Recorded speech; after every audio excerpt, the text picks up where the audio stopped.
The library smelled like old paper and broken dreams, and Zara Jensen was certain both were about to define her future if she failed organic chemistry one more time. She sat at the corner table on the third floor, textbooks spread around her like a fortress against failure, when someone cleared their throat above her. Looking up, she found herself staring at a guy who looked like he had walked out of a completely different world than hers. Dark hair that fell just right, sharp jawline, clothes that actually fit properly instead of the thrift store approximations most students wore. But it was his eyes that caught her, warm, brown, and oddly gentle for someone who looked that put together. "You're in Professor Mitchell's organic chemistry class, right?" he asked. "Unfortunately," Zara said, then winced. "Sorry, that came out wrong. Yes, I am." "Why?" "I saw you looking confused during the lecture about reaction mechanisms yesterday. I'm Kyle Morrison." He gestured to the empty chair across from her. "Mind if I sit? I've been told I'm decent at explaining this stuff." Zara hesitated. She had seen Kyle around campus, always surrounded by the business school crowd, the ones who seemed to glide through university like they already knew they would own the world someday. He was in organic chemistry because he was pre-med, she had heard, though she never understood why someone who looked like they belonged in a boardroom would want to deal with blood and guts. "I'm Zara," she said finally, moving her notebook aside. "And I'm beyond confused.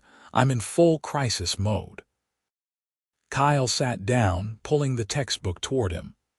"Okay, let's start simple. What's tripping you up?" That first afternoon turned into 3 hours. Kyle had a way of breaking down complex concepts into pieces that actually made sense, using real-world examples instead of the abstract nonsense the textbook spouted. He drew diagrams, made jokes about molecules like they were people at a party, and never once made her feel stupid for asking questions. "You're really good at this," Zara said as the library started dimming the lights for closing time. "Why are you helping me?" Kyle shrugged, gathering his things. "I don't know. You looked like you needed it. Plus, teaching someone else helps me understand it better too." He paused, slinging his bag over his shoulder. Same time tomorrow, that became their routine. 3 times a week, sometimes 4, they met at the same corner table. Organic chemistry led to physics, which led to calculus. Somewhere along the way, studying became less about academics and more about the conversation that happened in between problem sets. Zara learned that Kyle was pre-med not because his parents wanted him to be, but because his younger sister had died from leukemia when he was 16. He wanted to find ways to help kids like her. She learned he ran 5 miles every morning, that he was terrible at basketball despite his height, and that he had a weakness for terrible action movies. Kyle learned that Zara was a literature major working 2 jobs to afford tuition, that she wrote poetry she never showed anyone, and that she had left her small hometown in Ohio, promising her mom she would make something of herself. He learned she took her coffee with too much sugar, and that she hummed without realizing it when she was concentrating. By second semester, they were inseparable. Not dating, they both insisted to curious friends just study partners. Best friends, maybe. But there were moments when Zara would catch Kyle watching her with an expression she could not quite read, or when their hands would brush reaching for the same book and neither would pull away immediately. Spring semester of their junior year, everything shifted. They were studying for finals, the library packed with desperate students when Kyle suddenly closed his textbook. "I need a break. Walk with me." Outside, the campus was beautiful in that perfect May evening way, trees full and green, the air finally warm.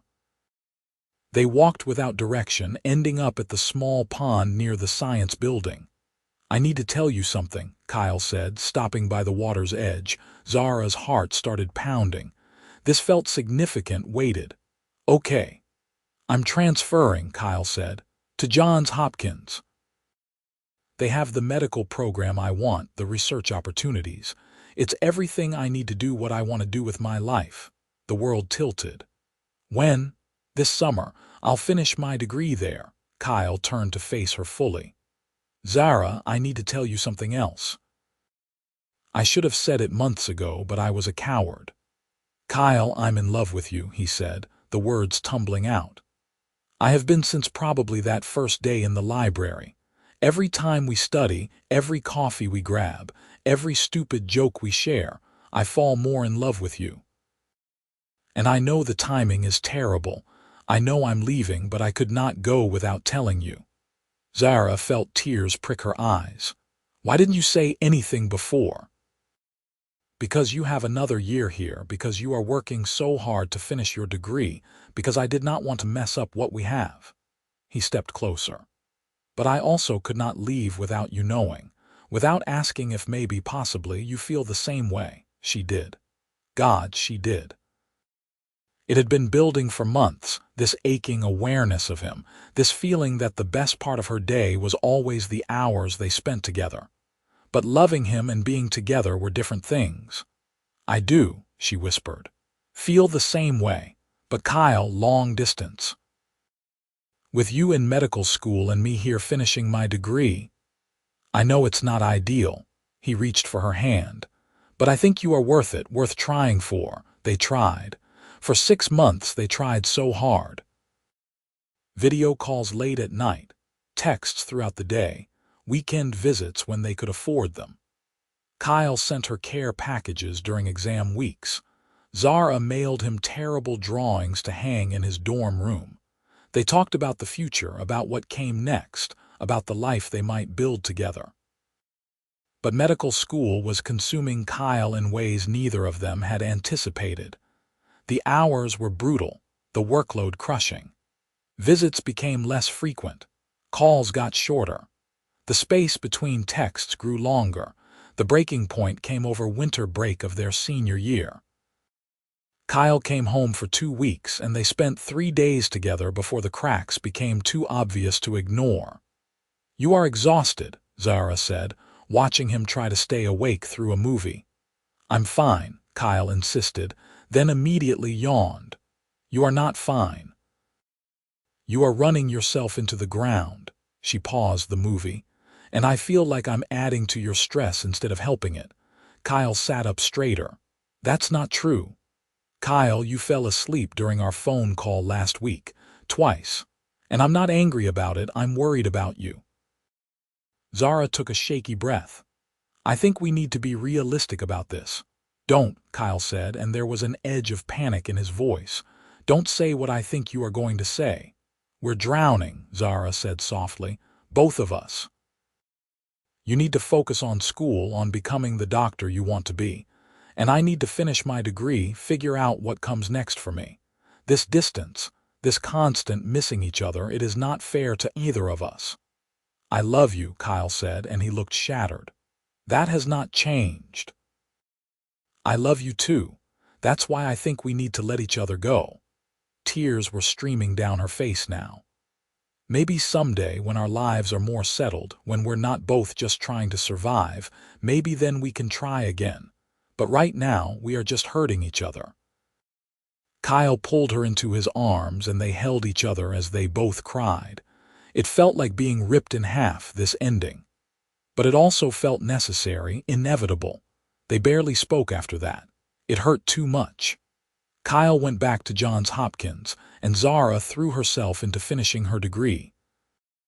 She graduated that May, moved to Chicago for a job at a small publishing house, and tried to build a life that did not have Kyle-shaped holes in it. 10 years later, Zara had convinced herself she had succeeded. She was senior editor at Millstone Publishing now, specializing in medical and scientific texts.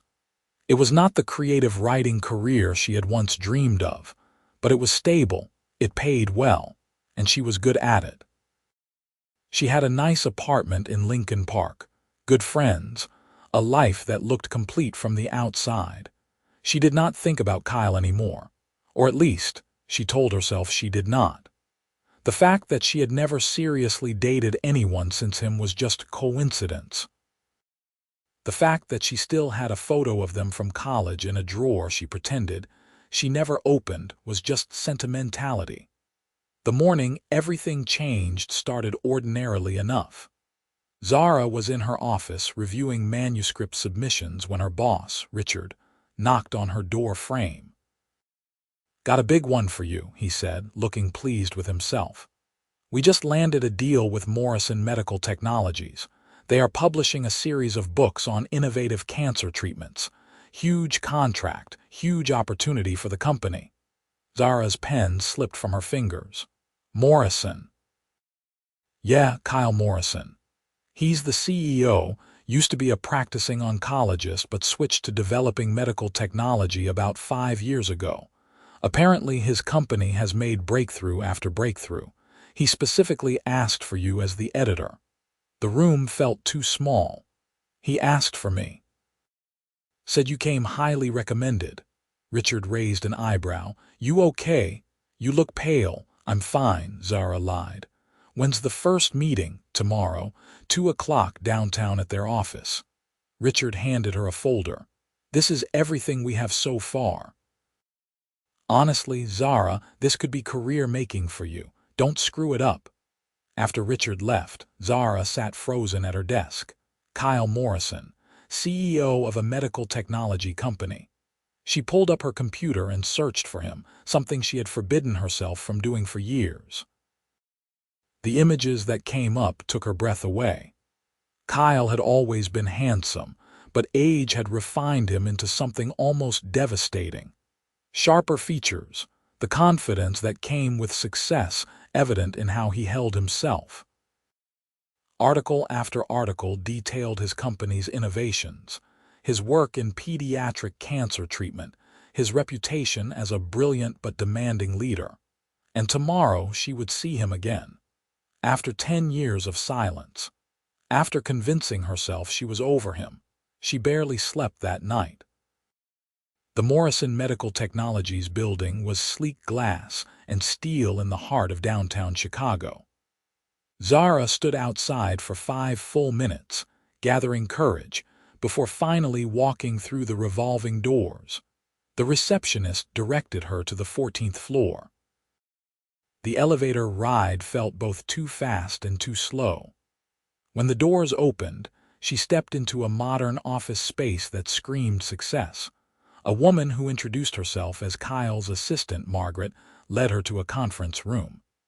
"Mr. Morrison is just finishing up a call. He'll be with you shortly." "Can I get you anything? Coffee? Water?" "Water would be great," Zara said, mainly to have something to do with her hands. Margaret left and Zara stood by the window looking out at the Chicago skyline, trying to calm her racing heart. She heard the door open behind her and turned. Kyle stood in the doorway, and the world stopped. He looked the same but different, the way people do when you have not seen them in a decade. Broader through the shoulders, a few lines around his eyes, hair slightly shorter, but the same warm brown eyes that had watched her across library tables. The same presence that had always made her feel seen. "Zara," he said, and his voice was exactly as she remembered. "Hi, Kyle," she managed. They stared at each other for a long moment, years of silence and unspoken words hanging between them. "You look amazing," Kyle said finally. "I mean, you look well, successful." "So do you, CEO. That's impressive." Zara gripped her portfolio tighter. "Though I thought you wanted to be a doctor." "I was for a while. Then I realized I could help more kids by developing better treatments than I could one patient at a time." Kyle moved further into the room but kept his distance, like he was not sure how close he was allowed to get. "I've been following your career. You have made quite a name for yourself in medical publishing. You've been following my career. I never stopped thinking about you, Zara." Kyle said it simply, like it was an obvious fact. "Not in 10 years. That's why I asked for you specifically for this project. I needed to see you again." Zara's heart hammered against her ribs. Kyle, that was a decade ago. We were kids. We were 22. And I've had 10 years to know for certain that what I felt then was real. He stepped closer. Have you thought about me? That's not fair, Zara said, but her voice shook. I know, I'm sorry. Kyle ran a hand through his hair, a gesture so familiar it hurt. Let's start over. Professional. You are the editor, I'm the client. We can do this. They tried. For the next hour, they discussed the book project, timelines, content, all business. But the undercurrent was always there, crackling between them like electricity. As the meeting wrapped up, Kyle walked her to the elevator. We'll need to meet weekly to review progress, he said. If that's okay with you. It's fine, Zara said, even though she had no idea if it was fine. I'll send you a preliminary schedule. The elevator doors opened. Zara stepped in, turned around. Kyle was watching her with that same expression from college, the one she had never been able to read. It's really good to see you, Zara, he said softly as the doors began to close. Over the next month, they fell into a routine. Weekly meetings at Morrison Medical Technologies, sometimes lasting an hour, sometimes 3. They discussed manuscript content, argued over phrasing, debated structure. Kyle was exacting and demanding, but brilliant. His passion for the work, for helping children with cancer, was evident in every word. But it was the moments between the work that were dangerous. The coffee he always had ready for her, made exactly how she still took it. The way he remembered small details she mentioned in passing. The lingering glances when he thought she was not looking. 6 weeks into the project, they were working late on a Friday evening, the office empty around them. Zara was reviewing a chapter while Kyle paced, talking through a complex treatment protocol. You still do that, she said without thinking. Kyle stopped. Do what? Pace when you are thinking through something complicated. You did it in college too. A small smile crossed his face. You still hum when you are concentrating. Zara had not realized she had been humming. Their eyes met and something shifted in the air between them. We should talk about it, Kyle said quietly. About what happened. Kyle, I'm not trying to make you uncomfortable, but we're both adults now. We can acknowledge that we have history. He sat down across from her. I've wondered for 10 years if I should have fought harder for us, if I should have refused to let you go. We made the right choice, Zara said, but it sounded hollow even to her. We were in different states, different life stages. And now we're in the same city, same stage of life. Kyle leaned forward. Zara, I meant what I said. I never forgot you. I dated other people, tried to move on, but no one ever measured up. Do you know why? Zara could not speak. Because no one else was you. No one else made me laugh the way you did. No one else understood me the way you did.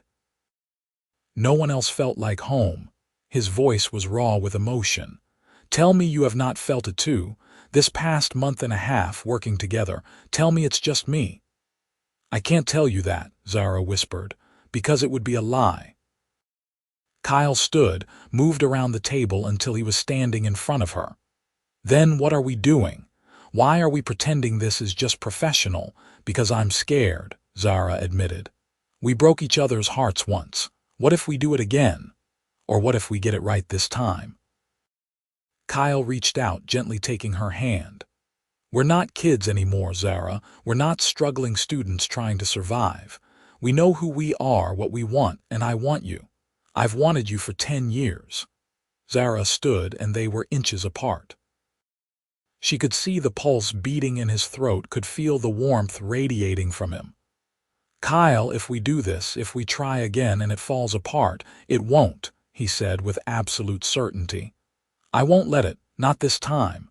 You can't promise that. Watch me. And then he kissed her. It was like coming home and like being struck by lightning all at once. 10 years dissolved in an instant. His hands came up to cup her face, and she gripped his shirt, pulling him closer. The kiss was desperate and tender and full of everything they had not said for a decade. When they finally broke apart, both breathing hard, Kyle rested his forehead against hers. "I love you," he said. "I never stopped, not for one single day." "I love you too," Zara said, and saying it felt like finally being able to breathe again. "I tried so hard not to, but I couldn't stop either." They stood there, holding each other, and it felt like the world was finally right again. Dating Kyle the second time was nothing like the first. They were older, more sure of themselves and what they wanted. There was no hesitation, no tentative steps. They fell into each other's lives like they had never been apart. Kyle took her to dinner at restaurants that required reservations weeks in advance. He showed up at her office with coffee and pastries. He invited her to company events, his hand always finding hers, making it clear to everyone that she was important to him. Zara met his friends, successful professionals who welcomed her warmly. She learned about the empire he had built, the innovations his company had developed. Kyle was wealthy now, genuinely wealthy, in a way that should have felt intimidating but somehow did not. He wore success easily, never flaunting it, but the signs were there. The tailored suits, the luxury car, the penthouse apartment with a view of the lake. "This is insane," Zara said the first time she visited his place, staring out the floor-to-ceiling windows. "You live in the sky." Kyle wrapped his arms around her from behind. "It's just an apartment. It's a palace." She turned in his arms. "Does it ever feel weird?" "How much your life has changed." "Sometimes," Kyle admitted. "But the things that matter most have not changed. I still wake up wanting to make a difference. I still think about my sister. And I still love you exactly as much as I did when we were poor college students eating ramen." 3 months into their relationship, Zara met Kyle's family. His parents still lived in his hometown in Pennsylvania, in the same house he had grown up in. His mother answered the door, and the warmth in her eyes was immediate. "Zara," she said, pulling her into a hug. "Kyle has told us so much about you, both then and now." "You knew about me before?"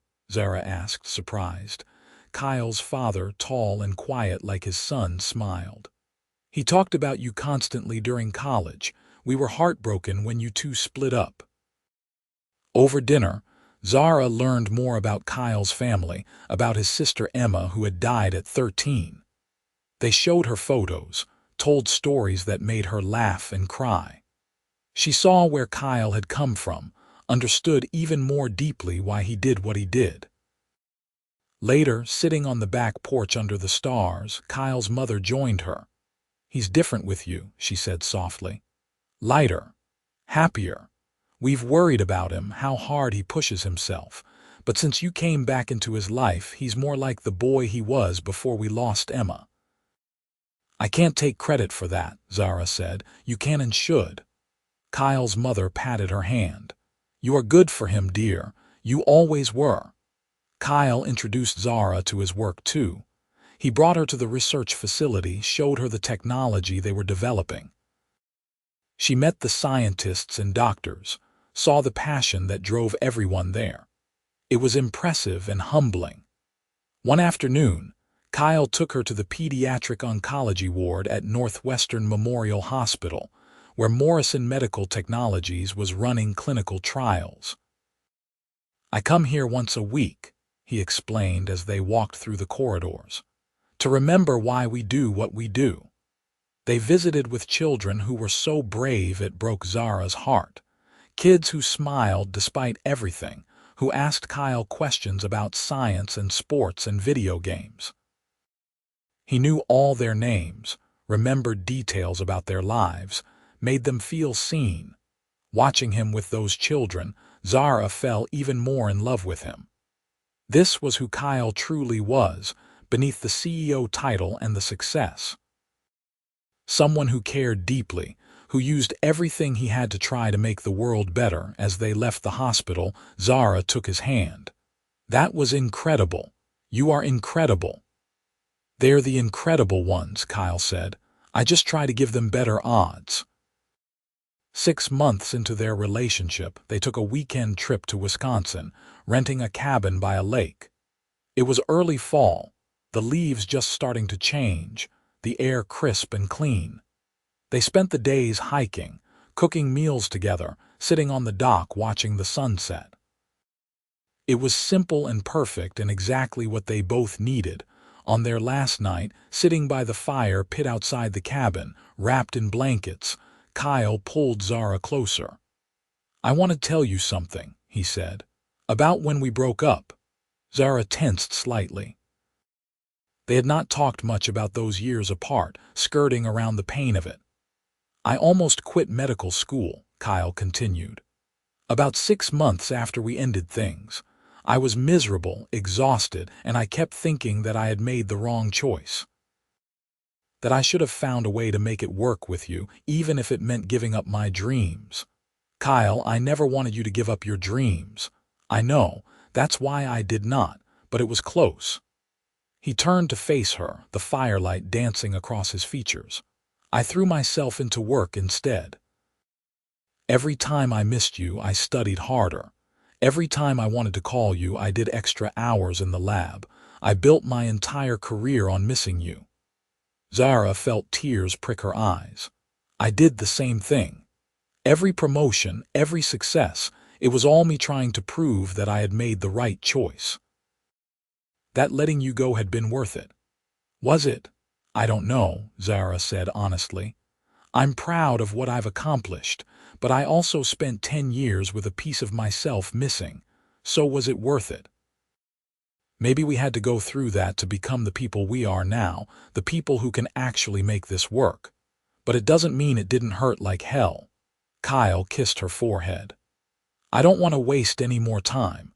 These past 6 months with you, they have been the best of my life. Better than any success, any achievement. You are what matters, Zara." "You are what matters to me too," she said. They sat in comfortable silence, watching the fire. Then Kyle spoke again, his voice careful. "Move in with me." Zara pulled back to look at him. "What? Move in with me?" "I know it is fast, but we've also known each other for over a decade. We're not kids trying to figure out who we are anymore. We know." Kyle took her hands. "I want to wake up with you every morning. I want to come home to you every night.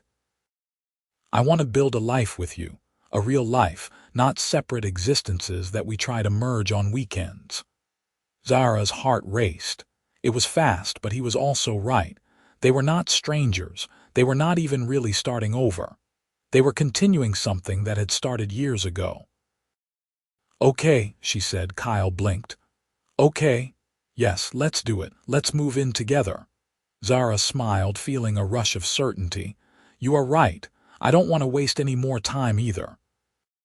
Kyle kissed her then, deep and passionate, and they stayed by the fire until it burned down to embers, planning their future together. Moving in together was easier than Zara expected. Kyle's apartment was huge, plenty of room for both of them. He cleared out closets and drawers, insisting she take whatever space she needed. They merged their lives, his modern furniture with her eclectic collections, his minimalist aesthetic with her love of color and texture. Her friends were supportive, if slightly concerned about the speed. Her best friend, Maya, voiced it directly over drinks one evening. "I'm happy for you," Maya said. "But are you sure you are not just caught up in the romance of reconnecting? The idea of him rather than the reality." "I thought about that," Zara admitted. "But Maya, it's not just nostalgia. He's not the same person he was in college, and neither am I. We're better versions of ourselves, and those better versions still fit together perfectly." "And the money doesn't weird you out?" Maya asked. "Because he's like, really wealthy, Zara. I won't lie, sometimes it's surreal. But Kyle never makes it feel like a big deal. He's not flashy about it, and he certainly does not treat me differently because I make less than him." Zara paused. "He offered to pay off my student loans, actually, and I said no. He respected that immediately. That's who he is. Life with Kyle was everything Zara had not known she was missing. They fell into routines, comfortable and domestic. Morning coffee on the balcony before work. Cooking dinner together, Kyle surprisingly competent in the kitchen. Evening spent reading. Zara curled up on the couch while Kyle reviewed research papers. They also navigated the challenges that came with their busy careers. There were late nights at the office for both of them, business trips that kept them apart, stress that sometimes made them short with each other. But they worked through it, communicating better than they ever had in college. One evening, about 8 months into living together, Zara found Kyle in his home office, head in his hands. The stress was evident in every line of his body.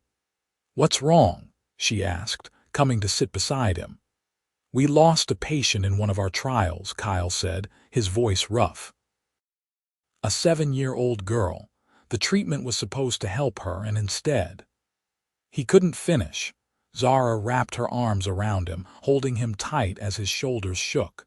This was the weight he carried, the responsibility of innovation. Every success meant hope, but every failure meant a life lost. "You are doing everything you can," she said softly. "You can't save everyone, Kyle. I know you want to, but you can't." "She looked like Emma," Kyle said. "Same smile, same attitude, and I couldn't help her." They sat there for a long time, Zara just holding him, letting him grieve. Later they talked about Emma, about the guilt Kyle still carried from losing his sister, about the impossible standards he set for himself. "Your sister would be proud of you," Zara said. "Not because you save everyone, but because you try. Because you care so much. That's what matters." Moments like that, raw and painful and real, made their relationship stronger. They saw each other at their worst and loved each other anyway. There were also moments of pure joy. Spontaneous dance parties in the kitchen. Weekend trips to places they had always wanted to see. Quiet Sunday mornings in bed, talking about everything and nothing. Zara watched Kyle become more relaxed, more himself. He laughed more, worried less, found balance in ways he had not before. And she felt herself flourishing too, secure in a way she had never been, knowing she was loved completely. A year after moving in together, Kyle started acting strange.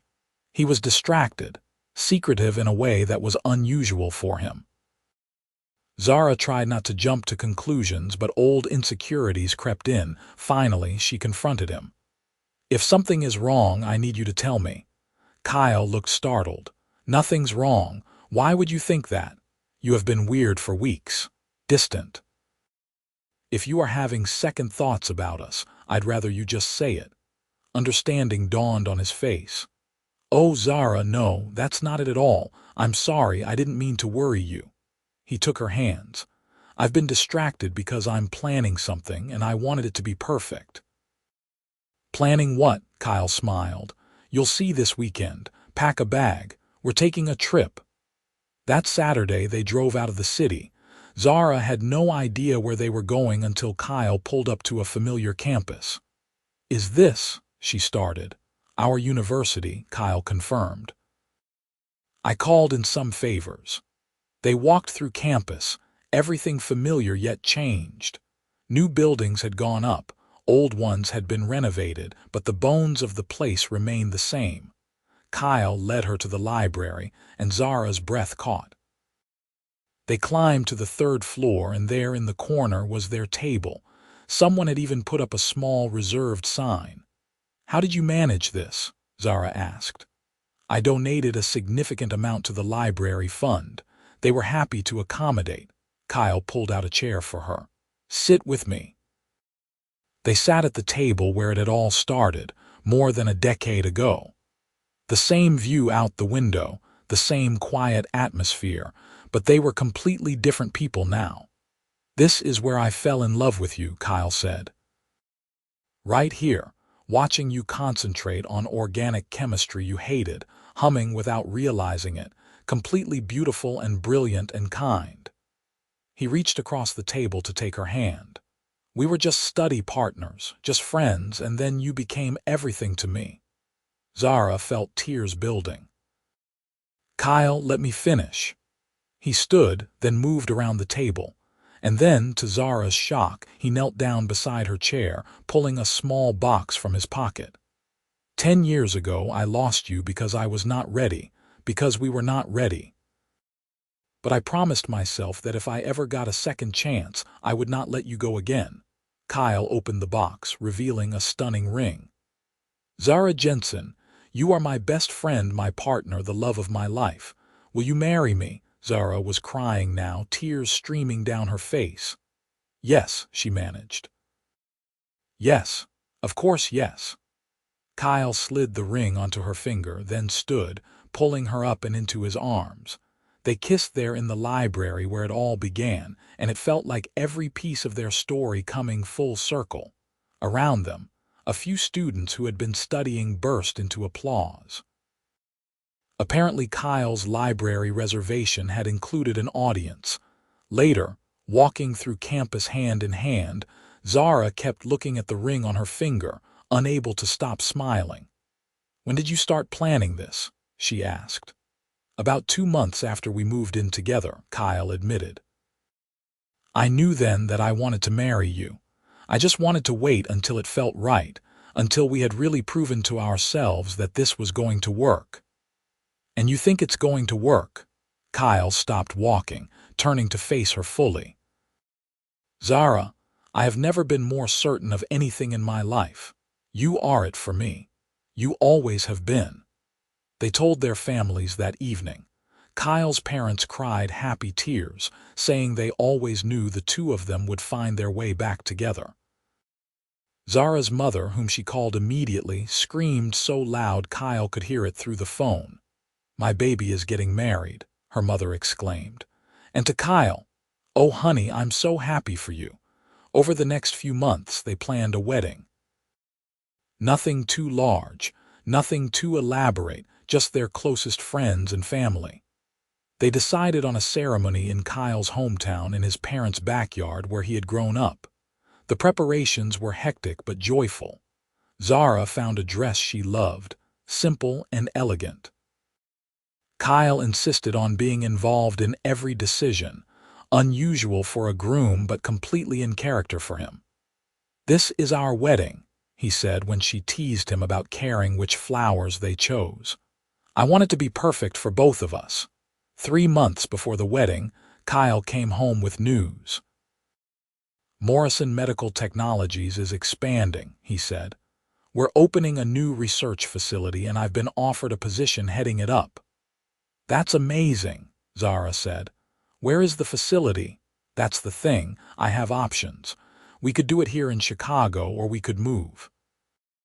Boston, San Francisco, even overseas if we wanted." Kyle sat beside her. "I wanted to talk to you before I made any decisions. This is your life too now. Where do you want to be?" Zara was touched that he was including her so completely. "Where do you think we can do the most good?" They talked for hours, weighing options, considering possibilities. Finally, they decided on Chicago. Both their careers were established here, their friends were here, and they loved the city. Kyle would head up the new Chicago facility, expanding their work in pediatric cancer treatment. The wedding day arrived in early summer, warm and perfect. Zara stood in Kyle's childhood bedroom, now converted into a guest room, getting ready with Maya and her mother. "You look beautiful," her mother said, tears already flowing. "I'm so proud of you, baby. You worked so hard, accomplished so much, and now you are marrying a wonderful man who loves you completely." "I feel like the luckiest person alive," Zara said, and she meant it. The ceremony was held in the backyard, decorated simply with white flowers and ribbons. Chairs were set up for the guests, about 60 people total. Kyle stood at the makeshift altar, looking devastatingly handsome in his tuxedo, his father beside him as best man. When the music started, and Zara walked down the aisle on her mother's arm, Kyle's face transformed. The love in his eyes was so evident, so overwhelming that Zara felt tears threatening before she even reached him. The ceremony was short and sweet. They had written their own vows. Kyle went first, his voice steady despite the emotion. Zara, you walked into my life when I was a kid who thought he had everything figured out, and you showed me I knew nothing at all. You taught me about resilience, about kindness, about love that asks for nothing in return. I lost you once, and it nearly broke me. Getting you back is a gift I will never take for granted. I promise to love you fiercely, support you completely, and spend every day proving that I am worthy of your love. You are my forever, Zara. You always have been. Zara was crying before she even started her vows. Kyle, you were supposed to just be my study partner. You were supposed to help me pass organic chemistry and nothing more. But instead, you became my best friend, my safe place, the person who understood me better than anyone else. We had to grow apart to grow up, but finding our way back to each other is the best thing that's ever happened to me.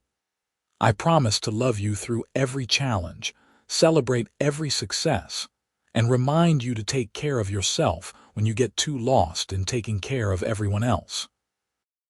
You are my home, Kyle, and I can't wait to spend the rest of my life loving you. They exchanged rings, kissed as husband and wife, and their guests erupted in cheers. The reception was casual and fun, dinner and dancing in the same backyard.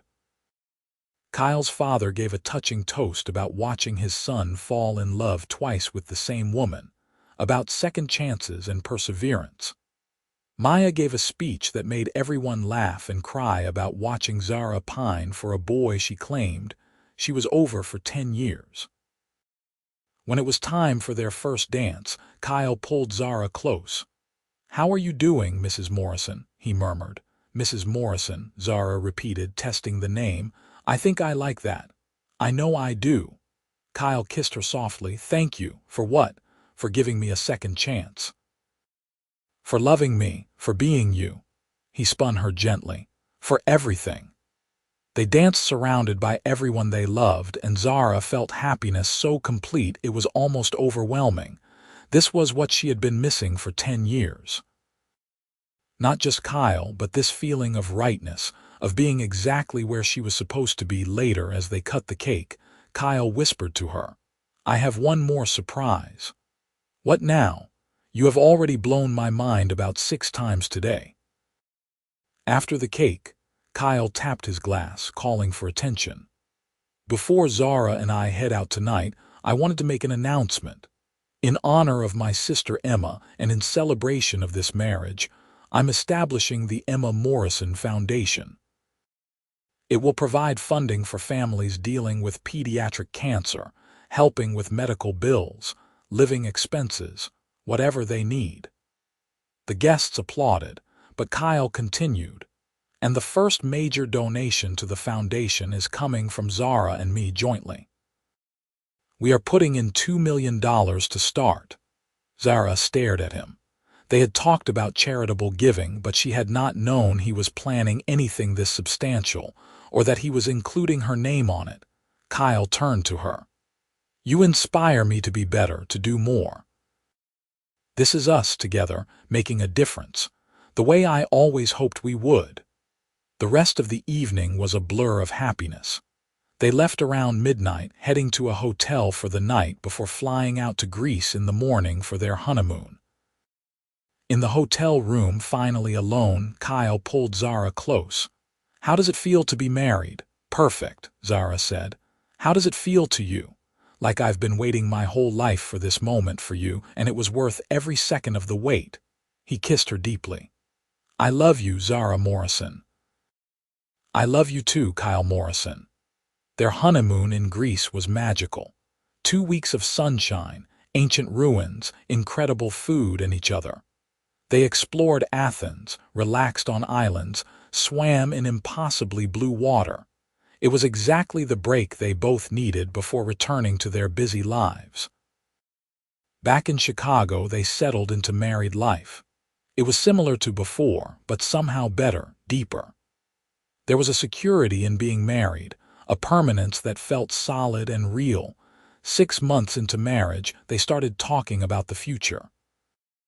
"I want kids," Kyle said one evening, the statement coming out of nowhere.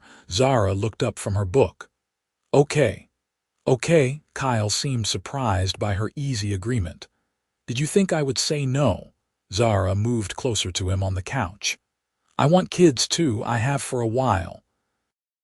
I just didn't know when would be the right time to bring it up." "Really?" Kyle's face lit up in a way that made Zara's heart melt. "Really? I think you would be an amazing father, and I would love to raise children with you." She paused. "Though maybe we should enjoy being married for a bit longer first. Get settled, make sure we are ready." Kyle nodded. "That makes sense. But eventually soon we try." "Soon," Zara agreed. A year after their wedding, they started actively trying for a baby. It took several months, months filled with hope and disappointment and trying not to stress about it. Finally, one morning Zara took a test that came back positive. She told Kyle that evening when he came home from work. She had planned something elaborate, but the moment she saw him, she blurted it out. "I'm pregnant." Kyle froze. "What?" "I'm pregnant. We are having a baby." Zara was crying and laughing at the same time. Kyle crossed the room in 3 strides, pulling her into his arms. "We are having a baby," he repeated, his voice filled with wonder. "You are sure?" "Took 3 tests, all positive." Zara pulled back to look at him. "Are you happy?" "Happy, Zara, I'm." Kyle seemed to search for words and gave up, just kissing her instead, conveying everything he felt through touch. The pregnancy was relatively smooth. Zara had morning sickness in the first trimester, which Kyle weathered by bringing her crackers and ginger ale at all hours. He came to every appointment, holding her hand during ultrasounds, asking the doctors a million questions. When they found out they were having a girl, Kyle cried. "A daughter," he said, staring at the ultrasound image. "We are having a daughter." They set up the nursery together, painting it a soft yellow. Kyle insisted on the best of everything, but Zara tempered his impulse to go overboard. "She does not need a gold-plated crib, Kyle." "But she's our daughter," he protested. "She deserves the best." "She'll have the best," Zara assured him. "She'll have 2 parents who love her and each other. That's the best thing we can give her." Zara worked through most of her pregnancy, finally going on maternity leave at 8 months. Kyle tried to cut back his hours, wanting to be around more, but the demands of running a company made that difficult. "I feel guilty," he admitted one evening. "You are doing all the hard work of growing our baby, and I'm still at the office all the time." "You are building something incredible," Zara said. "You are saving lives. Our daughter will understand that. Plus, you will have plenty of time to make up for it once she is here." Labor started on a Tuesday afternoon. Zara's water broke while she was in the kitchen, and she calmly called Kyle. "It's time," she said. "Can you come home?" Kyle was there in 20 minutes, a drive that should have taken 40. They made their way to the hospital, Kyle holding her hand through contractions, looking more terrified than she had ever seen him. "You have done this hundreds of times," Zara pointed out as another contraction hit. "You are a doctor." "Oncology, not obstetrics," Kyle said. "And those were other people's babies, not mine." Labor lasted 14 hours. Long, painful hours where Zara questioned every life choice that had led to this moment. But Kyle stayed by her side the entire time, coaching her through breathing, letting her squeeze his hand until she thought she might break it, telling her she was doing great even when she cursed at him. Finally, at 3 in the morning, their daughter was born. Emma Zara Morrison came into the world screaming, perfect and tiny and absolutely beautiful. The nurse placed her on Zara's chest, and everything else faded away. This little person they had created, this perfect combination of both of them. "She's here," Zara whispered, tears streaming down her face. "She's actually here." Kyle was crying too, looking at his daughter with an expression of pure awe. "She's perfect. Zara, she's absolutely perfect." He cut the umbilical cord with shaking hands, then the nurses took Emma to clean her up and check her vitals. Kyle stayed with Zara, kissing her forehead. "You were incredible," he said. "I am so proud of you, so in love with you." "We have a daughter," Zara said, the reality hitting her. "We're parents." "We are," Kyle agreed, and he looked happier than she had ever seen him. When the nurses brought Emma back, wrapped in a pink blanket, Kyle held his daughter for the first time. He looked down at her with such tenderness, such love, that Zara fell in love with him all over again. "Hi, Emma," Kyle said softly. "I'm your dad. I'm going to do everything I can to keep you safe and happy. You are named after someone very special, my sister, and I hope you grow up to be as brave and wonderful as she was." He looked up at Zara. "And this is your mom. She's the most amazing person I've ever known, and she already loves you more than anything." They spent the first night in the hospital getting to know their daughter, learning her cries, figuring out feeding and changing. Kyle was surprisingly competent, his medical background serving him well. When they brought Emma home 2 days later, reality set in. They were responsible for this tiny person, completely dependent on them for everything. The first few months were exhausting and wonderful and terrifying. Zara was on maternity leave, so she bore the brunt of the sleepless nights and constant feeding. Kyle helped when he could, but his work schedule remained demanding. Tensions ran high from exhaustion. They had their first real fight about 3 months in, when Kyle missed putting Emma to bed 3 nights in a row due to late meetings. "I know your work is important," Zara said, trying to keep her voice level. "But your daughter is important too. She needs you here, Kyle." "I'm trying," Kyle said, frustration evident. "I'm doing the best I can to balance everything. Are you? Because from where I'm standing, work keeps winning." They stared at each other, both tired and stressed and saying things they did not quite mean. Finally, Kyle ran a hand through his hair. "You're right," he said. "I'm sorry. I've been using work as an excuse because being a parent is terrifying and I feel like I don't know what I'm doing. But that's not fair to you or Emma." They talked it through, really talked the way they should have from the beginning. Kyle admitted his fears about being a good father, about repeating his parents' mistakes or not living up to his own expectations. Zara admitted she was overwhelmed, struggling with the identity shift from career woman to mother. "We're in this together," Zara said. "We figure it out together. But I need you to be present, Kyle. Really present." Kyle made changes after that. He delegated more at work, set firm boundaries about his hours, made sure he was home for dinner and bedtime most nights. It made a difference. Watching Kyle with Emma was one of Zara's greatest joys. He was gentle and patient, singing her silly songs, reading to her even though she was too young to understand. He treated their daughter like she was the most precious thing in the world, which to him, she was. When Emma was 6 months old, Zara went back to work part-time. They hired a nanny, a wonderful woman named Rose who had raised 5 children of her own. It was hard leaving Emma, but also good to reclaim part of her identity outside of motherhood. Life found a new rhythm. Busy, chaotic, but full of love. They had date nights when Rose could watch Emma, keeping their relationship strong amid the chaos of parenthood. They supported each other through the challenges, celebrated the milestones together. Emma's first word was "Dada," which Kyle recorded and probably watched 100 times. Her first steps were at 10 months, tottering across the living room into Kyle's waiting arms. Every moment felt miraculous.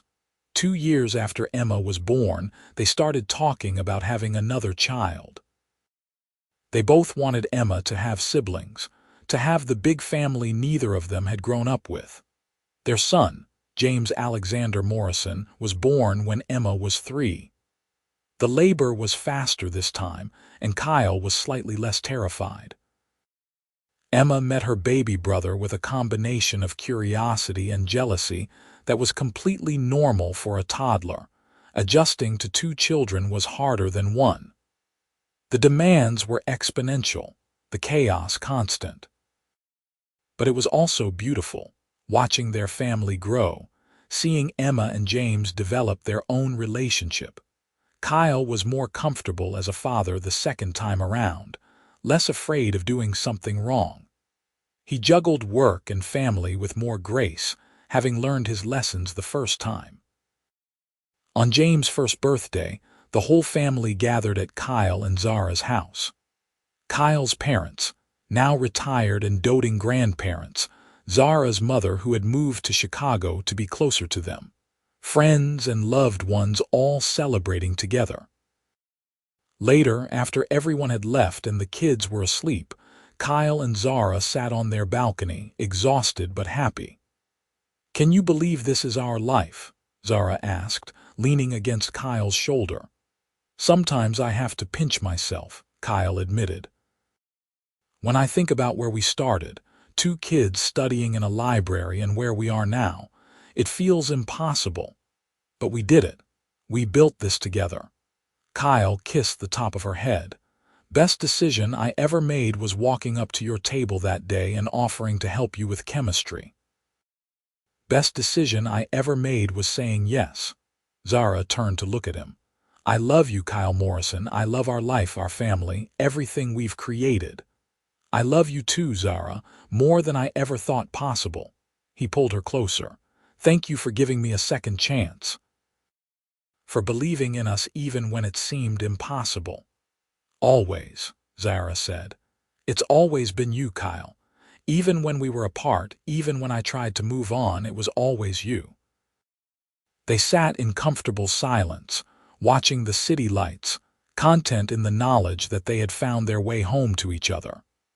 The road had been long, filled with separation and heartache, but it had led them here. To a life filled with love, family, and the kind of happiness that only comes from finding your person and never letting go. Years later, when Emma was 10 and James was 7, the family took a trip back to their old university. Walking through campus, hand in hand with Kyle while their children ran ahead exploring, Zara felt the weight of history and possibility. "Think we should show them our table?" Kyle asked. "Definitely." In the library, they found the same corner, the same table. Emma and James climbed into the chairs, looking around with interest. "This is where your dad and I met," Zara told them. "He helped me study for a test I was failing." "Was he your boyfriend then?" Emma asked. "Not right away," Kyle said. "First we were friends, best friends. Then we fell in love." "Like in movies?" James asked, his eyes wide. "Better than movies," Zara said, smiling at Kyle. "Because it was real." They let the kids explore the library, then walked around campus some more, showing them the places that had been important in their story. The coffee shop where they had spent countless hours. The quad where they had studied for finals. The pond where Kyle had first said he loved her. That night, back in their hotel room after the kids were asleep, Kyle pulled out his phone and showed Zara something. "I've been working on this," he said. "It was a foundation website, but not for the Emma Morrison Foundation. This was something new. The Second Chance Scholarship Fund," Zara read aloud. "Kyle, what is this?" "It's for students who have to pause their education for financial or personal reasons, to help them come back and finish. I was thinking about how hard you worked to pay for school, how many people don't get the opportunities we did. This could help change that." Zara felt tears prick her eyes. "This is incredible, but why didn't you tell me you were planning it?" "I wanted it to be a surprise, but also I wanted to ask if you would co-chair it with me, make it our project together." "I would love that," Zara said, then paused. Though I have to ask, do you ever slow down? You run a company, you have the Emma Foundation, now this, plus being a husband and father. Kyle pulled her close. I learned from the best. You are the most driven, dedicated person I know. You made me want to be better, to do more. We make each other better, Zara corrected. That's what we do. As they fell asleep that night, wrapped in each other's arms, Zara thought about the journey that had brought them here. From study partners to lovers to friends who had to say goodbye, and finally to husband and wife, parents, partners in every sense of the word. Some love stories were simple, straightforward, easy. Theirs had been complicated, messy, filled with wrong timing and painful choices. But maybe that was what made it so strong. They had chosen each other not once, but over and over again. Through separation and reunion, through challenges and triumphs, through every stage of life, Kyle had walked back into her life after 10 years and proved that some loves never fade. They just wait. Wait for the right moment, the right circumstances, the right version of each other. And when everything finally aligned, that love became something unbreakable. Looking at the life they had built, the family they had created, Zara knew with absolute certainty that every heartbreak, every lonely night, every moment of missing him had been worth it. Because it had all led here, to this perfect, chaotic, beautiful life. They were just college study partners until he showed up 10 years later as a CEO who never forgot.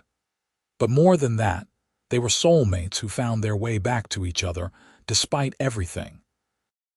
And that made all the difference.